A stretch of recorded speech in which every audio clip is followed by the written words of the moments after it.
sleep apnea is a major healthcare problem, and it's something that I've seen evolve during my time in medicine. I finished my fellowship in 1982, and actually Dr. Java Harry was one of my attendings at Boston University when I did my fellowship. And people were just starting to understand what sleep apnea was. When I was in my fellowship, there was no such thing as CPAP. Alan Sullivan first described that in 1981. And when we understood what CPAP was, there were no CPAP masks available for a number of years. Respironics first came out with an effective commercially available mask about 5 years later. And the area has just burgeoned since then. But we now know that sleep apnea is extremely common, and depending on how you define it, the more severe aspects of sleep apnea syndrome affects at least 2 to 4% of the middle-aged population. But if you define it as sleep, either an apnea-hypopnea index or a respiratory disturbance index above 5 per hour, it's much more prevalent than that and affects an estimated quarter of adult men, and also about 10% of women. Women get more of it. We get equalization postmenopausally with men, and it also increases with age and body habitus and so forth. And it's also estimated, at least as of this data from more than 15 years ago, that a lot of it is undetected. And although it was estimated that 80% was undetected 15 years ago, I would venture to guess that it's still the majority of cases that are undetected. Now, as far as the cardiovascular comorbidities are concerned, there are a lot of conditions that have been associated with sleep apnea, but the most important ones are ones that serve as risk factors. They're really cofactors. Obesity itself, as I'll point out, has effects on the vasculature, the cardiovascular system. And when combined with OSA, then there is probably a synergy that takes place, because both have adverse effects on the cardiovascular system. And the same is true of diabetes. There's a clear association between diabetes and sleep apnea that we'll hear more about, and also vascular disease, as we all know very well. Systemic hypertension is a consequence of sleep apnea, and in certain ways may actually contribute to it. Strokes, we know, are more common, myocardial infarctions. Pulmonary hypertension is an area that's been one of my special interests, and so I'll have a bit to say about that. And finally, I'll make a few comments about arrhythmias, and I'll leave the discussion of heart failure to Dr. Javahiri for the next talk. Now, as I mentioned, obesity by itself is a cardiovascular comorbidity, and in the form of the so-called metabolic syndrome in particular, which is the combination of abdominal obesity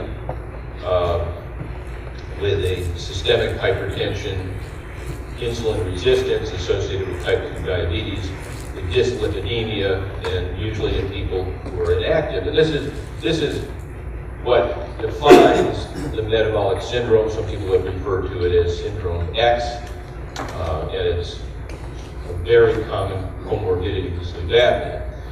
Now, adipose tissue, if there is significant excess of adipose, is a pro-inflammatory organ. And there is release of cytokines, pro-inflammatory cytokines that have adverse effects on the circulation, so you get increased atherosclerosis, and as I mentioned, very commonly associated with sleep apnea. And people have described a vasculopathy, a direct pathological effect on blood vessels as well as the heart. There is an oxidative stress that goes along with having excess adipose tissue with diminished levels of apoprotein E, which is a provascular mediator, if you will, and also reduced levels of adiponectin, which again is a mediator released from adipose cells that has favorable effects on vasculature and has anti-inflammatory effects, whereas IL-6 and TNF-alpha and leptin are increased in circulating levels, and these have adverse effects on endothelial function and encourage increased levels of oxidative activity. There is a mouse model which is apoprotein E deficient, in which pulmonary hypertension develops if these animals are fed a high-fat diet. And there's been a cardiac lipotoxicity, it's called. It's been described not only in these mice that are fed high-fat diets, but also in humans. And in fact, this is what you see in mice. This is the ApoE deficient mouse, and the red staining here shows you the accumulated fat in the myocardiocytes compared to a wild-type mouse, where you don't see that increased red staining. And these, in C and D here on the right, are from a human, where the one on the left is from someone who has morbid obesity, and you can see infiltration of the cardiomyocytes just as in the mouse. And this is compared to a normal weight individual who does not have this so-called lipotoxicity. Now, this infiltration is associated with both systolic and diastolic dysfunction of the heart. And this concept of diastolic dysfunction is something I'll keep coming back to because it's a very important contributor to the cardiovascular dysfunction seen with sleep apnea. But you can imagine that if you have this much infiltration of the heart by adipose tissue or by fat accumulation, that it will have effects on heart function. And so it does interfere to a certain extent with systolic, but in particular, it leads to some stiffening of the left ventricle, so that with filling, it requires more pressure to distend the heart before it can reject blood with the next beat. And that increased pressure has all kinds of adverse effects upstream in the pulmonary circulation and on the right heart. Now, diabetes, as I mentioned, is another very important comorbidity. This has become increasingly apparent in recent years, and it's thought that the intermittent hypoxia and hypercarbia that occurs during obstructive episodes with sleep and the sleep fragmentation that is a consequence contributes to insulin resistance. And so the presence of sleep apnea untreated promotes the development of type 2 diabetes, especially in the presence of obesity, which also contributes to insulin resistance. And so up to 30% of sleep apnea patients are estimated to have type 2 diabetes.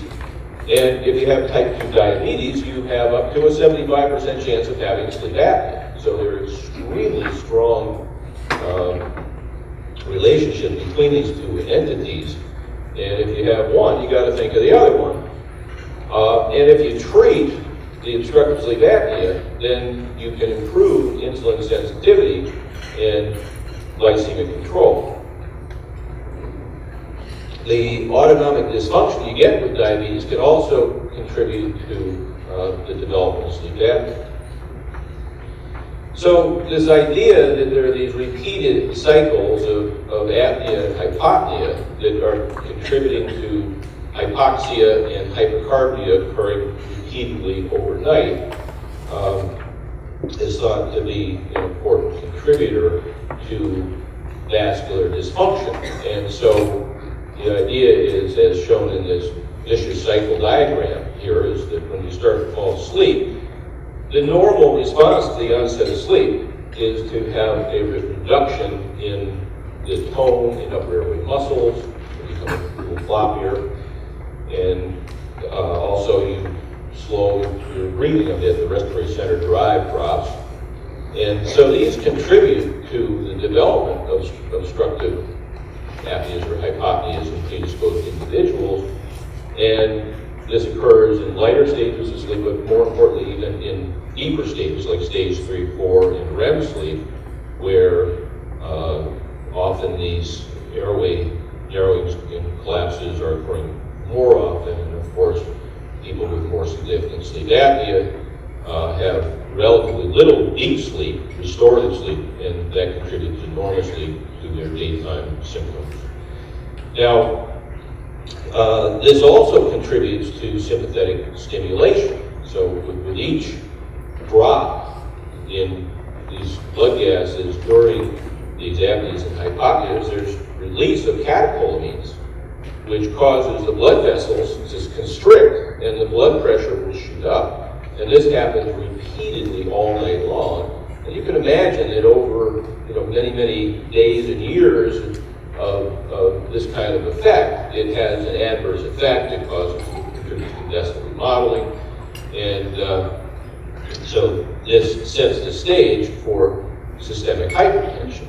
And so with this augmented sympathetic activity, there's also an associated state of oxidative stress. These cytokines are released in response to this stress, these pro-inflammatory cytokines, and there is an endothelial dysfunction that occurs as a consequence. Now, the normal endothelium is supposed to maintain a low vessel tone under normal states, and this is regulated by substances that are manufactured and released from endothelial cells, such as nitric oxide and also prostacyclin. There is endothelin in these vascular, the endothelial cells, but under normal states, there are minimal levels of endothelin that are released. Now, when there is an oxidative stress and these pro-inflammatory cytokines are circulating, then there is a reduction in the ability of endothelial cells to release nitric oxide and also prostacyclin, and some stimulation of the release of endothelin. And so this encourages the development of not only systemic, but as we'll talk about in a while, pulmonary hypertension. And there are studies showing, if you just look at the peripheral vascular response to substances that are so-called endothelium dependent, when they're injected, they release nitric oxide from the endothelial cells and they dilate the vasculature, and acetylcholine is one of these substances. So if you have endothelial dysfunction and you receive the acetylcholine in an extremity that's been cut off from the central circulation by a blood pressure cuff, just for an acute test of the vasal responsiveness of these peripheral vessels, people with sleep apnea, as severe sleep apnea, may have a slight increase in the vessel tone in response to acetylcholine as opposed to the normal vasodilatory response. And so this is clear evidence that you have endothelium dysfunction, and people have shown that if you use CPAP, you can reverse that. So this endothelial dysfunction is very important. Also associated, you have the worst glycemic control that I mentioned, and this leads to, the term I used a moment ago, arterial remodeling. And what that means is there's actually a structural change, a thickening of the vessel wall that goes along with this loss of endothelial activity, and vessels become stiff.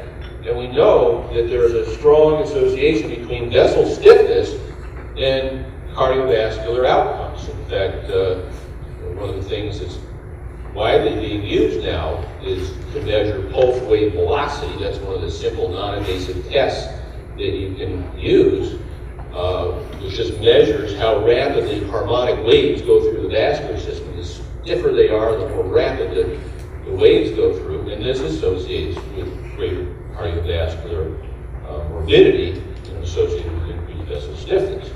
And I've mentioned LV diastolic dysfunction.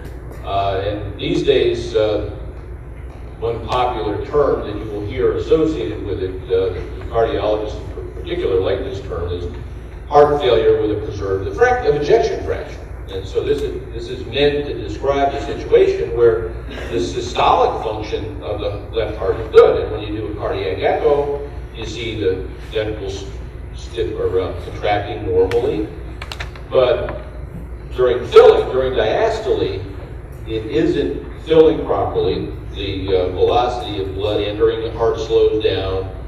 As I mentioned before, the pressure necessarily to distend the heart goes up, and it creates heart failure by increasing the upstream pressure, filling the left heart, increasing pressure in the pulmonary circulation, and making it tough on the right heart. And so this now is referred to as heart failure with a preserved ejection fraction, which is a total mouthful, so people call it HIF for short. And then finally, there is a hypercoagulable state that goes along with this, and so people with this condition are at increased risk for embolic events and thrombotic events as well. Now, the relative risk of having systemic hypertension, if you have obstructive sleep apnea, is 1.5 to 3-fold, depending on the study you look at. And we do know that CPAP lowers the systolic blood pressure effectively in some studies by up to 10 centimeters of water after a couple of months.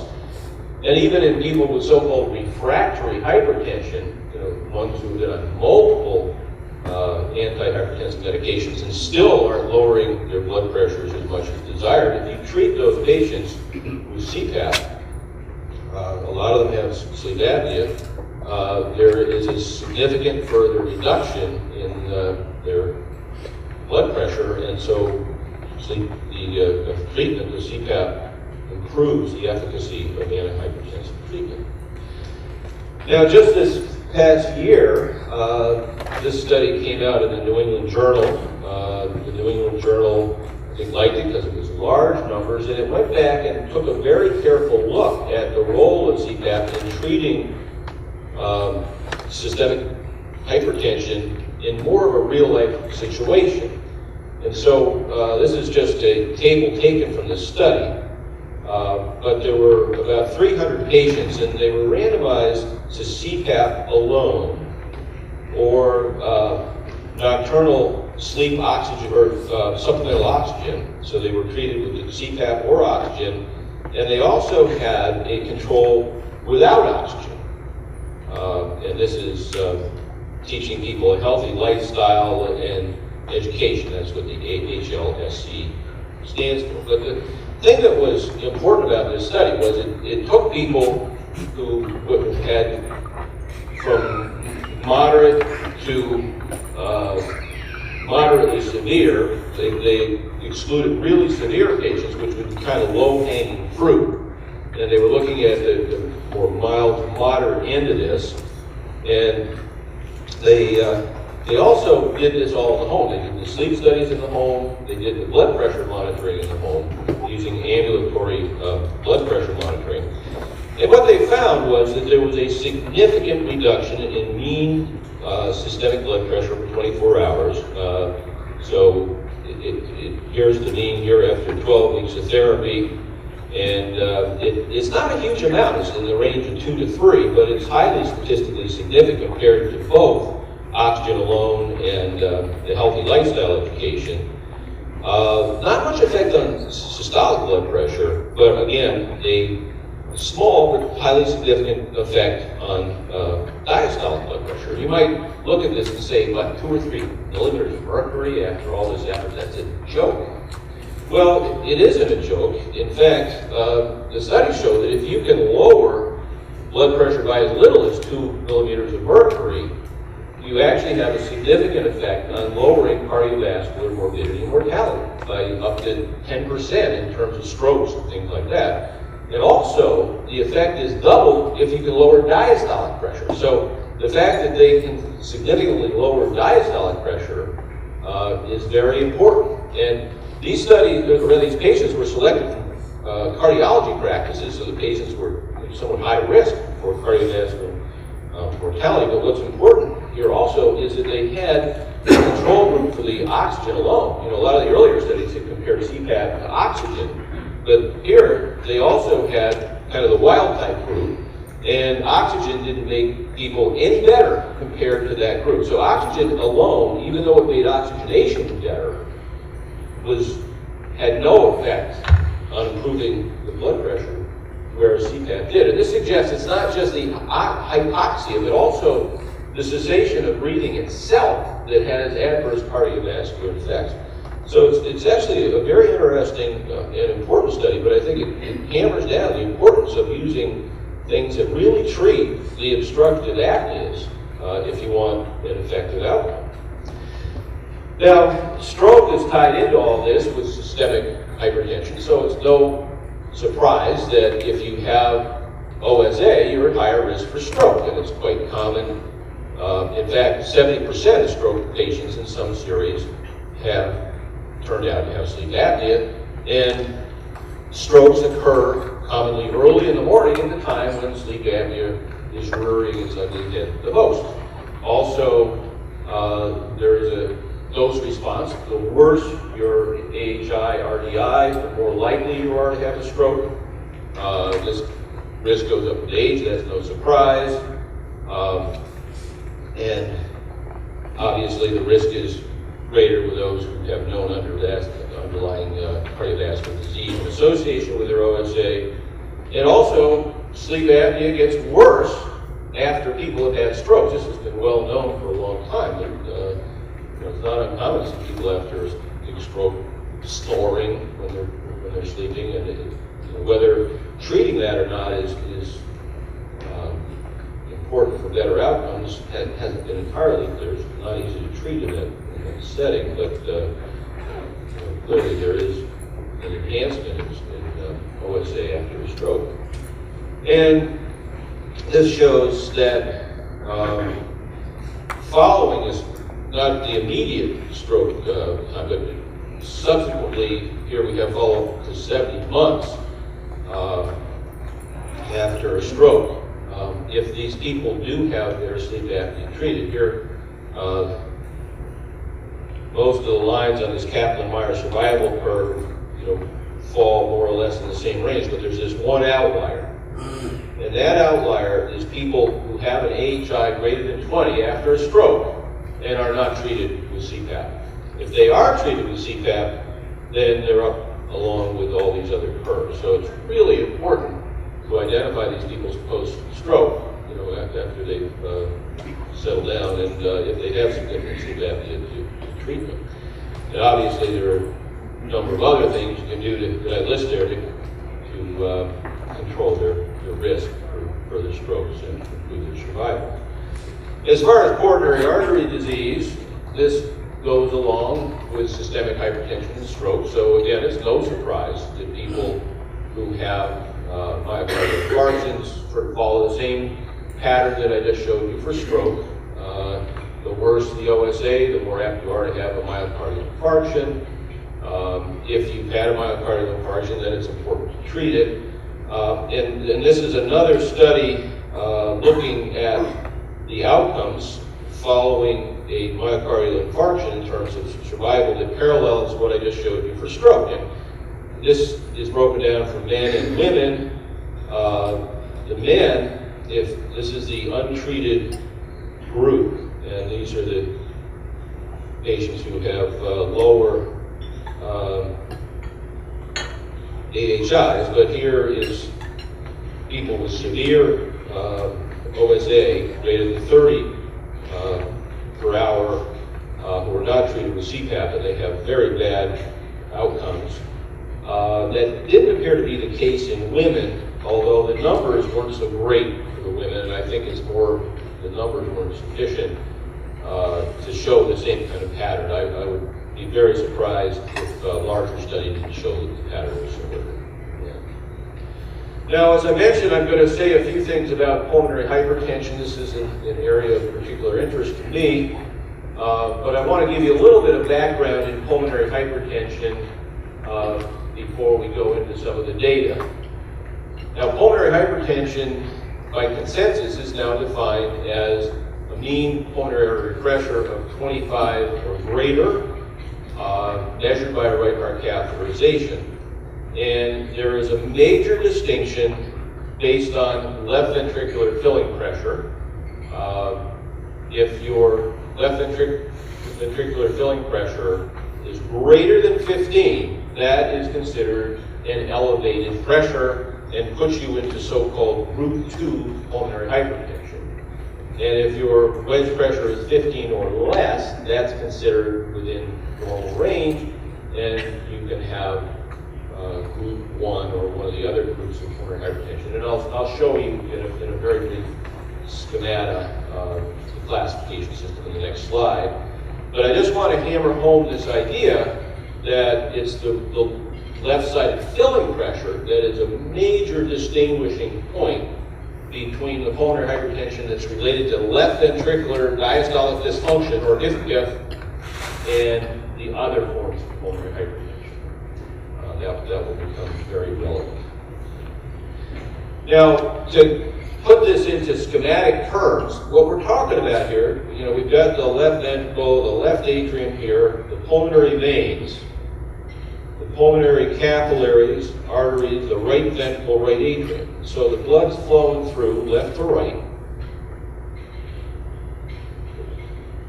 And so the idea here is this distinguish we're making is that in people who have this left ventricular diastolic dysfunction, the problem is here. And it takes more pressure to fill that left ventricle. It's then reflected in the left atrium, the pulmonary veins, into the pulmonary capillaries,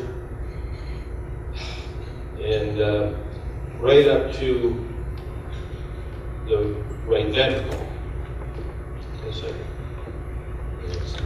flipping around because it doesn't want to play with that cursor, so maybe we'll use it. But anyway, we have what we call isolated post-capillary pulmonary hypertension, which is that the increase in pressure is occurring downstream here, as opposed to pre-capillary, where the problem is in the pulmonary arteries due to remodeling and vasoconstriction, and the increased resistance is right here. And so this distinction we're making with this wedge pressure of 15 that I just told you about is that if it's greater than 15, we think the problem is mainly down here, and if it's less than or equal to 15, it's more up here. Now there's also what we now call combined, and it turns out that about a third of people who have this downstream problem with increased pressure on the left side have an increase in their wedge pressure above 15, but they also have a separate precapillary component where the resistance is higher, and it's thought that there are secondary responses of the pulmonary arteries to this high filling pressure downstream, maybe to protect the capillaries where there's remodeling and constriction, the same kinds of processes we see with just precapillary alone, but it's superimposed on the increased filling pressure on the left side. So people refer to this now as combined pulmonary hypertension, both pre and post-systolic. Now, this is the schema. There are 5 different forms of pulmonary hypertension, but the ones that are of most interest to us today are up in here, the first 3 groups.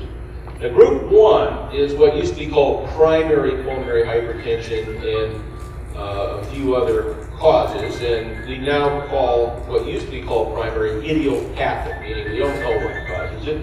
People thought that was probably more honest, so it's idiopathic pulmonary arterial hypertension, or IPA, for those in the know, and also scleroderma and some other entities are in there.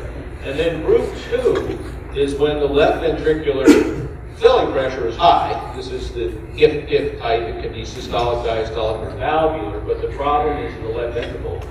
And group 3 is patients who have either parenchymal lung disease or chronic hypoxia. And traditionally, obstructive sleep apnea has been lumped into that. thought to be a group 3. Just parenthetically, group 4 is chronic thromboembolic, which you can see in these people sometimes because they do have a hypercoagulable state. And you don't want to forget that that might be lurking in the background, so we always look for that. Now we know that pulmonary hypertension has an adverse effect on survival in sleep apnea. So here's sleep apnea without PH, here's sleep apnea with PH. Survival is not as good. So it's worth knowing about and potentially treating if you have a treatment for it. Now, one of the questions that people have been wrestling with for a while is there pulmonary hypertension in obstructive sleep apnea or other forms of sleep disordered breathing? And it really hasn't been easy to answer this question because so many of the people who have sleep apnea have so many other comorbidities, it's very hard to tease it all out. And so if the question is, do people actually have a higher chance of getting, say, the group 1 type, which is idiopathic, as opposed to the group 2 type? So unless you are very careful about doing right heart caths, and everybody in your study, which has not been done very often, you don't know if they have group 2 or not a lot of the time. But the data we have suggests that there is a fairly common occurrence of pulmonary hypertension in sleep apnea, ranging from 17% in this smaller study from the late 90s. And not surprisingly, having pulmonary hypertension was associated with an increased BMI, an increased PCO2, a decreased PO2, a decreased FEV1. And so this is evidence of what I was saying, that the other comorbidities are there that help to explain why pulmonary hypertension is there. And if you get rid of all those other comorbidities, are you still left with some with pulmonary hypertension? In another study, a little more recently, 27%. And this is out of 44 patients.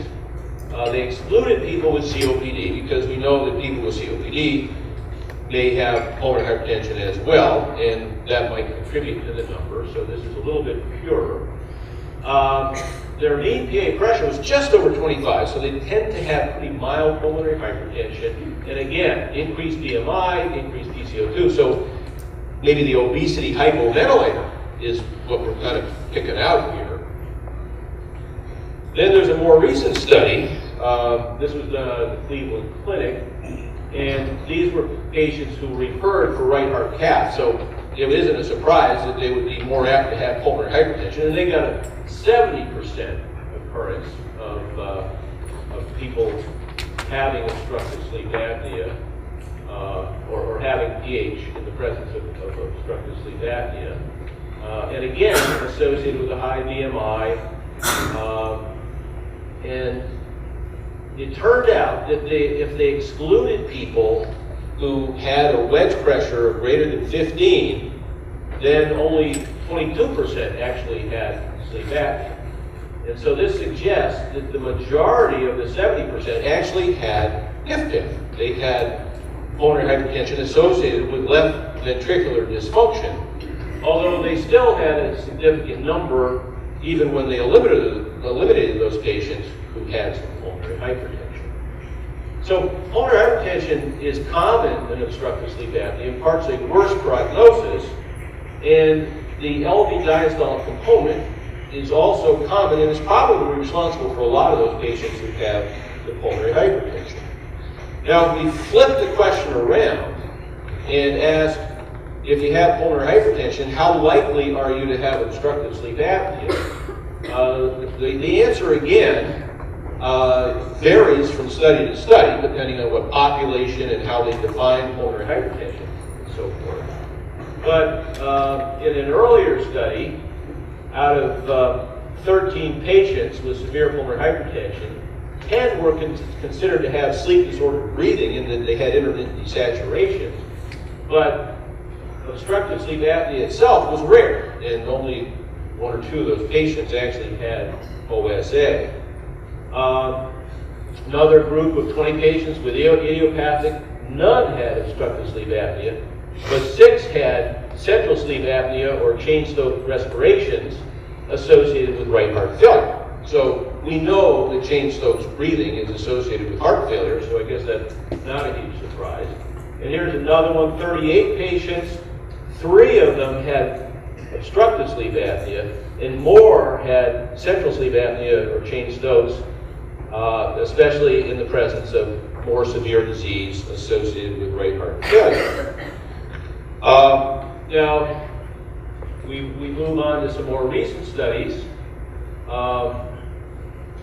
This was a study of patients out of Europe where 89% were thought to have obstructive sleep apnea, 8% central out of 46 with severe PH, but it was an older population with a higher BMI. So you're probably getting into people who have more of a group 2 kind of picture, and this was a population where they were not doing right heart caths as often. So even though they had a very high prevalence, it's not really the idiopathics or the people with the wedge pressures less than 15 probably. And then we have this other study with the no OSA. So I think the sum of all of this is to suggest that sleep apnea is less common in patients who have pulmonary hypertension that is of the more group 1 variety, but that central apneas and Cheyne-Stokes breathing may occur, especially if there's heart failure present. So why are people getting the pulmonary hypertension? Well, the recurrent episodes of hypoxia and hypercapnia would probably have the same effects on the pulmonary circulation as they do on the systemic circulation. So over time, you would expect to see some remodeling of vessels. But the pulmonary hypertension people tend to get, if you exclude all these other factors, tends to be very mild. So it doesn't progress very rapidly. The negative intrathoracic pressure swings are thought to have an effect as well. People can generate very negative pressures, which increases venous flow and increases afterload to the left ventricle, and so can contribute to the left ventricular remodeling. And to illustrate how important it might be to eliminate the obstructive apneas in trying to control pulmonary pressures, this is a study from the 1970s when there was no CPAP, as I mentioned, and the most common effective treatment was tracheostomy back in those days. And so this is from a study, this is a single patient who's undergone a tracheostomy between the panel on the left and the panel on the right. And the panel on the right, the PA pressures are over on the vertical axis, and you can see as they go down in their sleep stages, 3, 4, and REM, the pressures go up. Following the tracheostomy, everything just stays flat. So that's pretty good evidence that these events, respiratory events that are occurring at night, are contributing to the pulmonary hypertension, at least under those circumstances. And of course, the endothelial dysfunction is also going to contribute to the pulmonary circulation the same way it does the systemic. There has been endothelial dysfunction shown, and the same mediators and so forth. And we have evidence in more recent studies showing that CPAP reverses a lot of this phenomenon. Now, this issue of LV diastolic dysfunction has also been looked at in some more recent studies. And here's a study by Plum where there were 68 patients with obstructive sleep apnea, and they were excluded if they had unstable heart disease or what was felt to be other significant comorbidities. And they looked at what they referred to as ARP, or abnormal relaxation pattern, which was their index of left ventricular dysfunction. And this was determined by echocardiogram, but they looked at a total population of these 68 patients.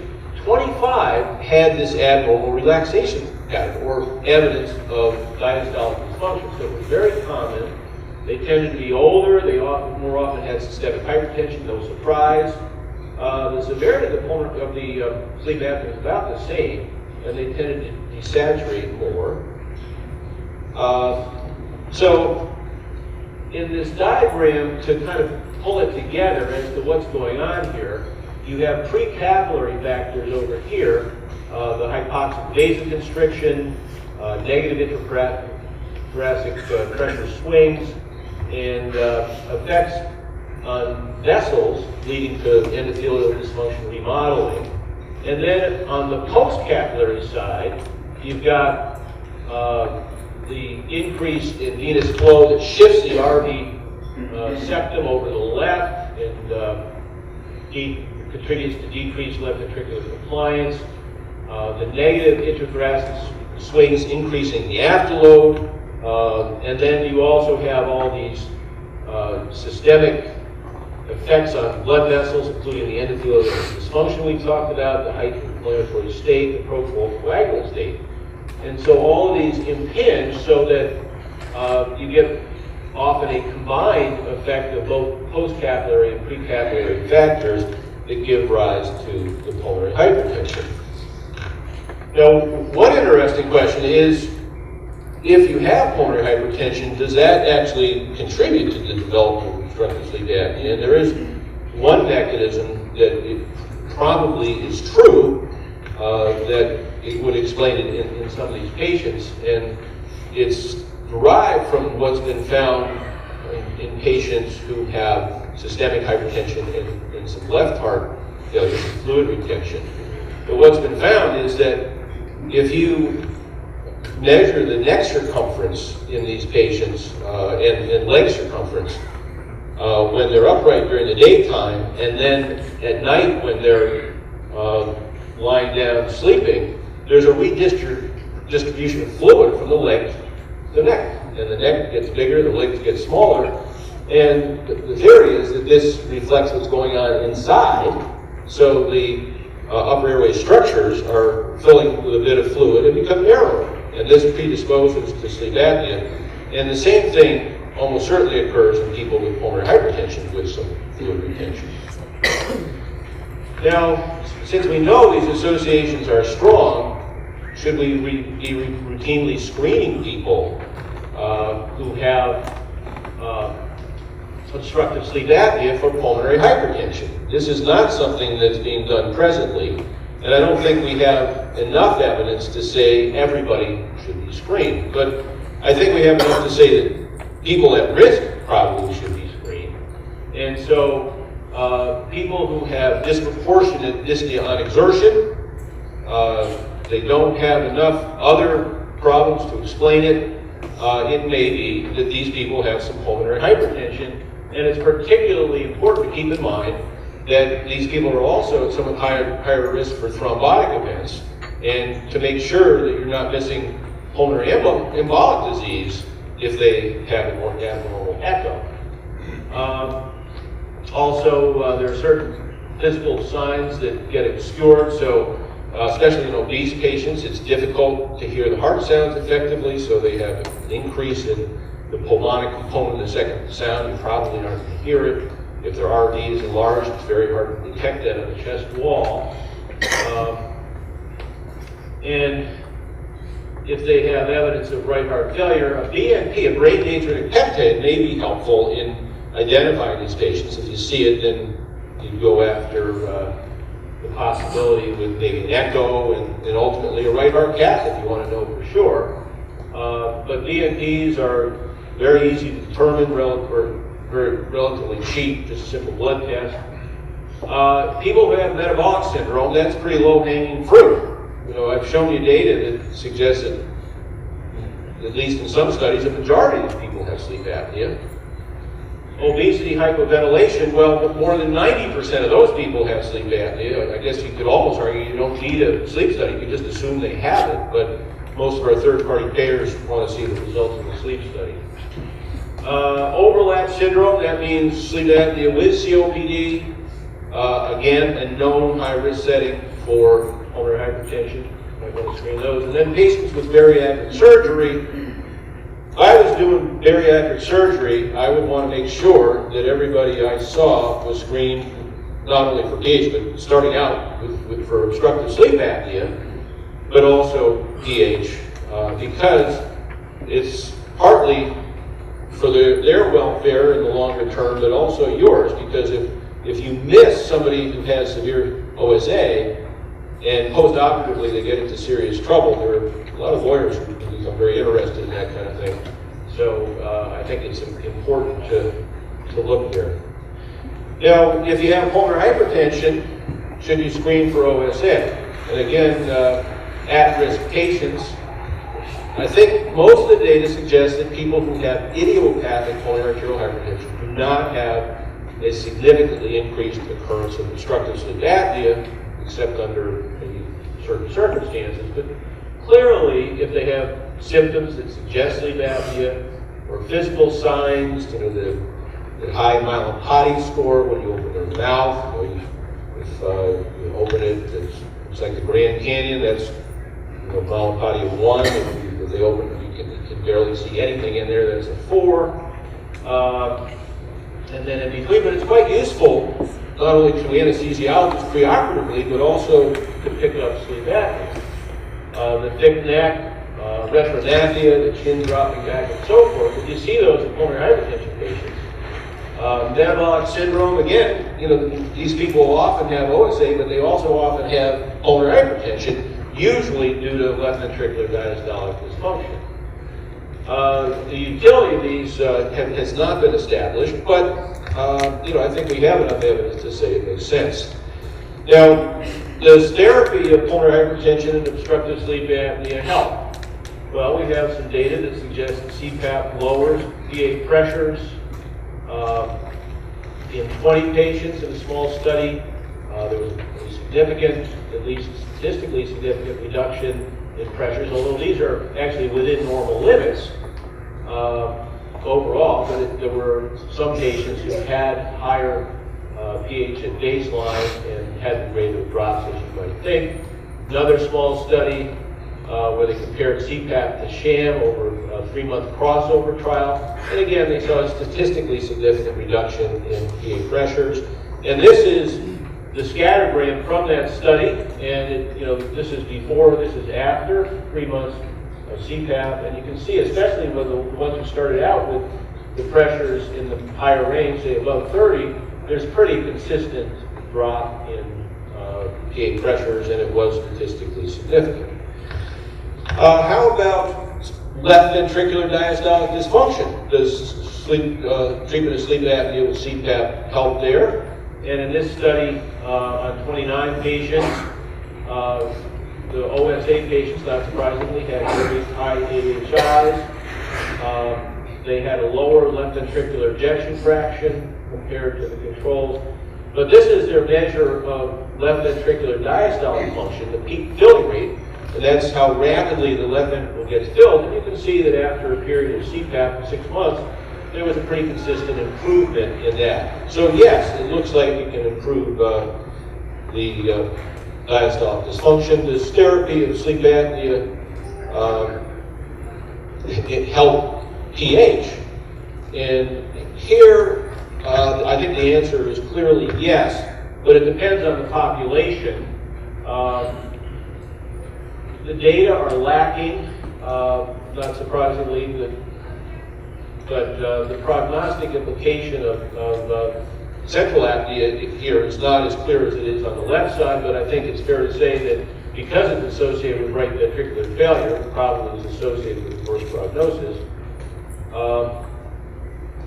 But at this point, if you have just sleep disordered breathing, these desaturations without instructions that people get, it's not clear that therapy is helpful, but if they have documented sleep apnea with an AHI over 5, I would definitely treat them, even though I would kind of look at it as a spectrum where on one end you have people whose pulmonary hypertension is much more likely to be related to their obstructive sleep apnea. If you have a patient whose BMI is high, they're older, they have a metabolic syndrome or something like that, then you're certainly going to treat with CPAP, and the likelihood is you're going to be able to help them. On the other end of the spectrum, if they have mainly pulmonary arterial hypertension, it looks like it's of the idiopathic variety, but they have a little bit of sleep apnea, I would still treat the sleep apnea, but the likelihood is you're not going to make a big dent in their pulmonary hypertension. I'm going to skip over this business about arrhythmias pretty quickly, other than to say that sleep apnea has been associated with a number of different forms of arrhythmias, including sudden death at night, and in particular, atrial fibrillation. And it appears to be partly related to the autonomic dysfunction you get with sleep apnea, and underlying systemic hypertension and ischemic heart disease, not surprisingly, are risk factors. Atrial fibrillation is probably the most common arrhythmia seen in association, and many people with AFib have OSA, and it probably should be sought.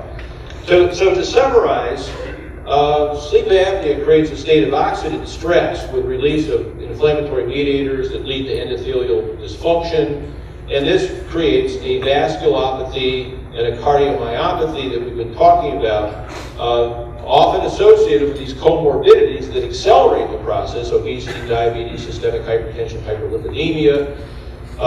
This leads to an increased risk for coronary artery disease, MI, stroke, pulmonary hypertension, arrhythmias, as well as heart failure, which Dr. Javahiri will now talk about. And CPAP clearly lowers the risk in many of these settings. Thank you.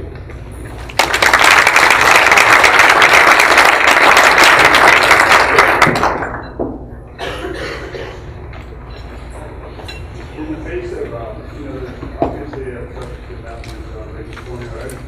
In the face of acute MI, underneath OSA patients tend to have lower troponin levels. There's a theory that intermittent hypoxia actually affects those patients in immediate.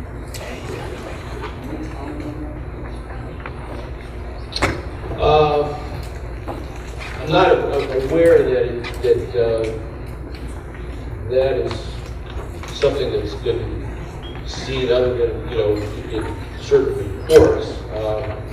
The theory that by exposing people to intermittent hypoxia and hypercarbia could potentially protect them against worse insults, I think you can come up with some theories as to why that might be. If they're priming, the myocardium almost like a stimulus to perhaps have more corollary arteries, maybe improve capillary density and mitochondrial function in the mitochondria or in the myocardium. I think something like that certainly could be occurring. Clearly, you'd want to treat the CPAP ahead of time if you could anyway, because then you reduce the likelihood of having a myocardial infarction in the first place. So I don't think you'd argue, or anybody else would argue, that that's a good thing to do, but you can come up with some theory as to why it might happen. First studies have shown that endothelial dysfunction takes place in greater group of shift workers. Would that also coincide with an increase in pulmonary hypertension, or am I getting something? I'm not aware of any reports that have associated shift working with an increased incidence of pulmonary hypertension, but you're right that the sleep disruptions that these people have resemble what's seen in people with OSA. Their sleep patterns are terrible. They get less sleep on average, and they also tend to have interrupted sleep much more commonly than people who don't work shifts. But I just haven't seen anybody make that connection. Could be out there. Yes. It was a great talk. Thank you. The point you were making about very applications of the preoperative evaluations that we will do. So if you find these guys, they'll have severe OSA guys, do you routinely have them screened with and all controls and echo, or do you guide that more by clinical manifestations? Well, probably somewhere in between that. Not everybody who is going into bariatric surgery has OSA or pH. Everybody knows that.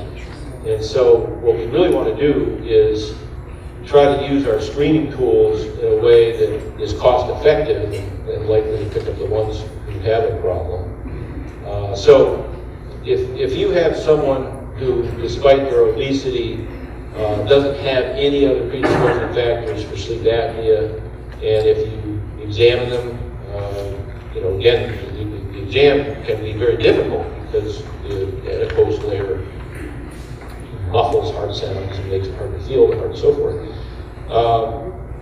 But if there's no indication of pulmonary hypertension, I think BNP levels are helpful, although they can be elevated with either obstructive sleep apnea or pH in exclusion of each other.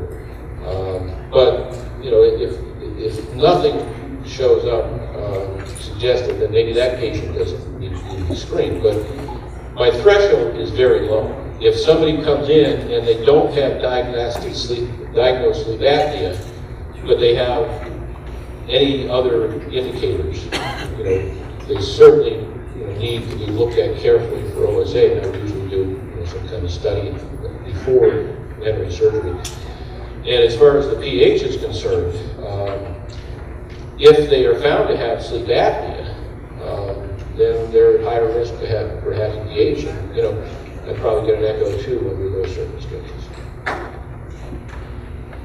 Yes? I'm sorry, I can't hear you. The correlation between stroke and obstructive sleep apnea. Yep. Higher risk for stroke. If you had somebody with asthma,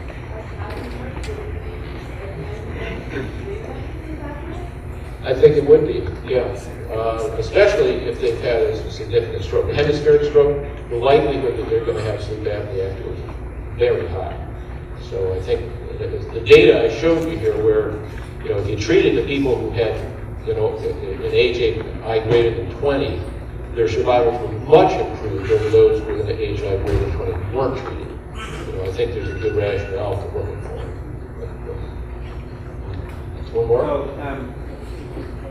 most of the time when I send people for bariatric surgery, they get these things as a routine. I have to sleep studies and make up before you get surgery. Has anybody studied the difference in the incidence and severity of sleep apnea between before surgery and the acute period of you're in the hospital, you're having abdominal incisions, you're in pain, you're getting narcotics? A lot of times when I've tried to get a sleep study, I'll tell you in the hospital who looks like they have sleep apnea, you can hear them stop breathing, and actually when they look down, we can't do a sleep study, we're going to wait until the outpatient is not sick anymore. We'll make a false positive. But will you treat them anyway? Yeah, I think that's walking on thin ice, frankly. We've actually tried to do that study, and for a variety of reasons, haven't gotten around to it, or haven't been able to bring it to completion. But what we were doing was trying to identify people ahead of time and getting them on auto CPAP for a while before they went in for their surgery, and looking at the outcome there. But I people who didn't get diagnosed, you did the test, they weren't diagnosed, but some of those people are going to have sleep apnea under those situations of rest. So you're saying they had a negative sleep study? Yeah, or not enough that they can just emergency to sleep. Well, you're right. I think what happens to them perioperatively may bring out sleep apnea, even though the initial study may not have shown. So you really have to be careful with those people, definitely. And following extubation is a very dangerous period for these people, and they can obstruct. So, yeah, I have to be really cautious in that such a situation. Over time, as far as the weight loss surgery patient, that post-op period is critical, and we really push our patients to use their CPAP machine immediately post-op for the first month. We depend heavily on the sleep doc to let us know that he has mild sleep apnea, but doesn't need a CPAP preoperatively, but may need one for several days post-op. So we look very healthy. Yep, thank you for that. I agree with that entirely.